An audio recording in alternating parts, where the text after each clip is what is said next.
Hey there, friendlies, how's up? It's been a while, I know that, but here we are back. Computer still ain't working, but I'm gonna work around that. This video has been a long time coming. We're in the 4th episode of my Bushtail Cocktail series. Dennis from Canoehound said, why don't you make something with stuff I have around the house, like bourbon and cola? And so I took that challenge, and I have made many variants on the drink I'm going to show you here today. One thing I do want to say is that I'm calling this drink the Canoehound. There are 2 variants. I will make one and I'll tell you about the other one. The variants are very similar, so no stress there. So this is the Canoehound, and what I took Dennis to mean was stuff that he has around, or that's at least really easy to get. Now, Dennis, there is one thing here that you're pretty much guaranteed not to have. Well, no, maybe you do, but it's very affordable and it's very easily purchased pretty much anywhere, and that's Aperol. Aperol it's essentially like an orange bitters, I guess. Based on an infusion of selected herbs and roots. Maybe it's not an orange bitter. But it does go very well with citrus flavors. We're going to use a clementine today because I don't have an orange. We're okay though.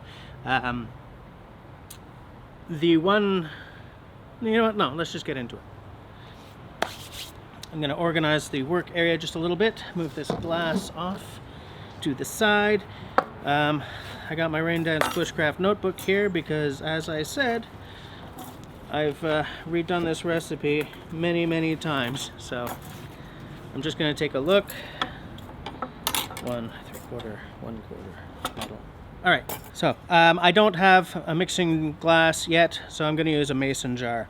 I know I usually use the glass half of my shaker, but I figured let's go a little rustic. Got my lumber jacket on. It's actually really warm this evening.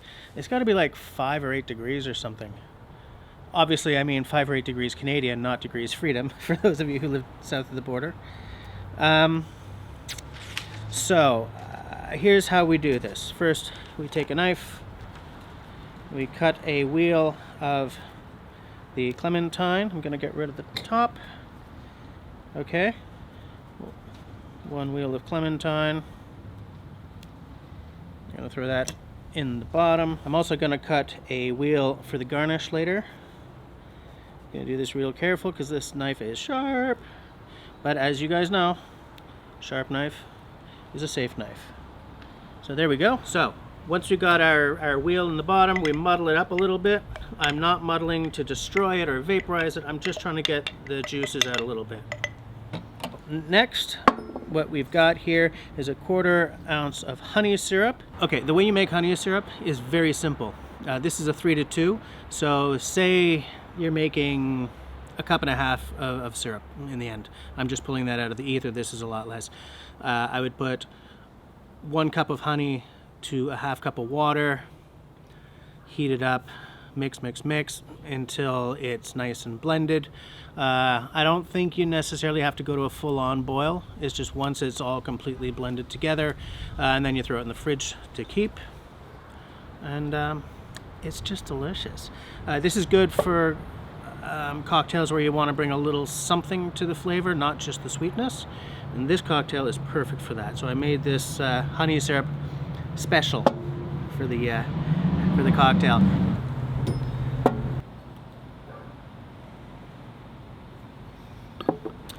And then after that, 3/4 ounce. Come on, fool. There we go. 3/4 ounce of Aperol. As I've said on several occasions, what I'm doing here is I'm starting with the lowest cost items so that if I duff it up, I'm not wrecking an ounce or 2 of my most expensive ingredient. So this is 3/4 ounce. There we go.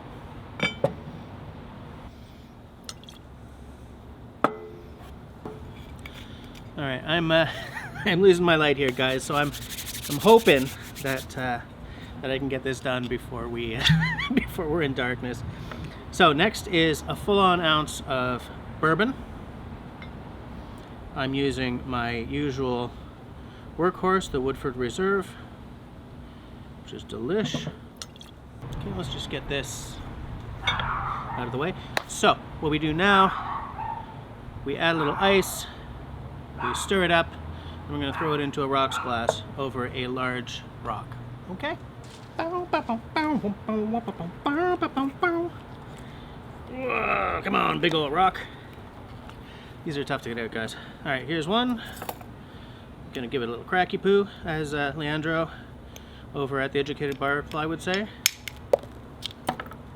Let's just miss. Let's just miss the mixing jar completely, guys. Why not, right? Oh, well.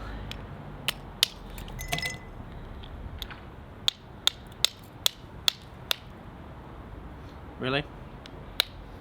There we go. One shattered, one whole. Then we give it a bit of a mixy poo. Now I'm mixing until it's down to temperature. You're probably looking at around 30 to 40 strokes. I've never done it with a mason jar before, but generally, once it starts to get all like misty on the outside of the glass, you're golden.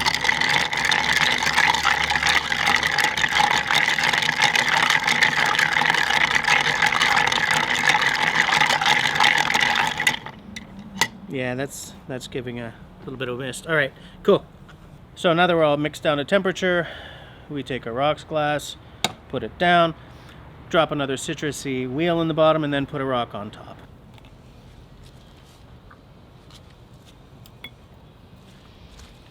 Only thing to do now, put a hawthorn strainer into my, oh, it fits, into my mason jar, pour it over, and then we're gonna add our carbonated beverage of choice.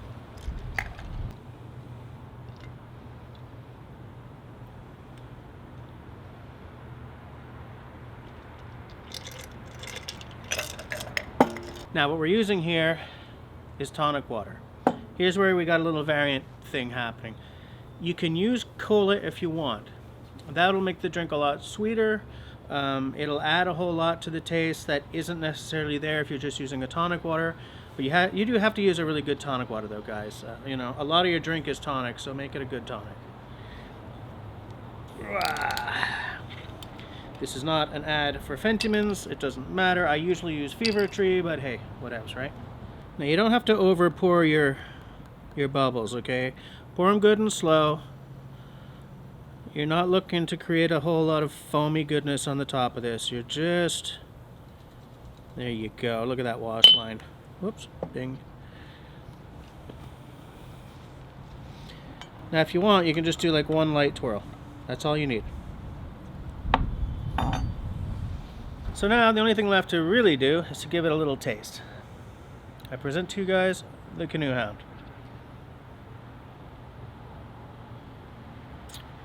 Oh, I do good work, guys. So good. It's light, it's fresh. The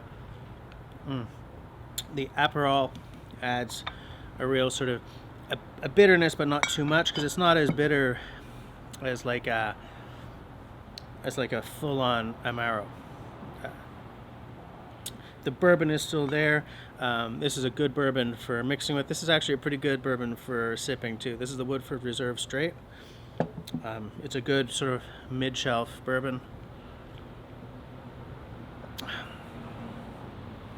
Muddling the clementine slice is a very nice touch, because what it does is it releases not just the juice from inside the clementine, but also the oils from the rind as well. Very, very nice. And of course I picked a good tonic. The honey syrup sort of fills out the middle, right? It sort of takes up the middle ground between the Aperol, the bourbon, the really light touch of the citrus, both from the muddling and from the garnish sitting there at the bottom. And it just sort of brings a little body to the taste. But it's not enough honey syrup to become cloying or overpowering. Oh, it's such a good drink. Oh, I'm happy with that. Dennis, you got to make one of these. You got to try it. You guys should really do this drink. Try it both ways. Let me know down below which one you prefer. Look, as I said, everything here is fairly easy to get your hands on. This light's making some real weird shadows happen on my face. Sorry about that, guys. I built this. I bought an old barrel and I built this thing. Anyways, that's all she wrote. Thanks for watching this cocktail video. I hope that you guys are trying these cocktails that I've been coming up with. Dennis, I very much hope that you like this one in one or the other variants. So yeah, that's it. As I always say, if you like what I'm doing, then please get the conversation started down below. What I want to know this week is, make one of these, make 2 of these actually, and tell me which one you like better. And if you guys have any suggestions or requests, drop those down below as well. If it sounds kind of interesting, maybe I'll give it a try someday. Maybe it won't take as long to come up with something as it did this time. But that's it. The second thing I want you to do is to share this video. Absolutely share this video. The third thing I want you to do is leave me a smiley thumb. If you don't like what I'm doing, that's alright. Just leave me a frowny thumb. Thanks for watching, guys. Oh, I was just cleaning up all the rigmarole here, and I realized that I'd forgotten to mention that I had help with this cocktail. I had a recipe that I thought was kind of close to done, but I wasn't quite happy with it, and my buddy Mark, who's a bartender here in Montreal, he sort of critiqued my recipe and gave me a few pointers, and I am grateful for that, Mark, because this drink is a lot better than it was before you took a look at it. So, thanks a lot. All right, let's get out of here.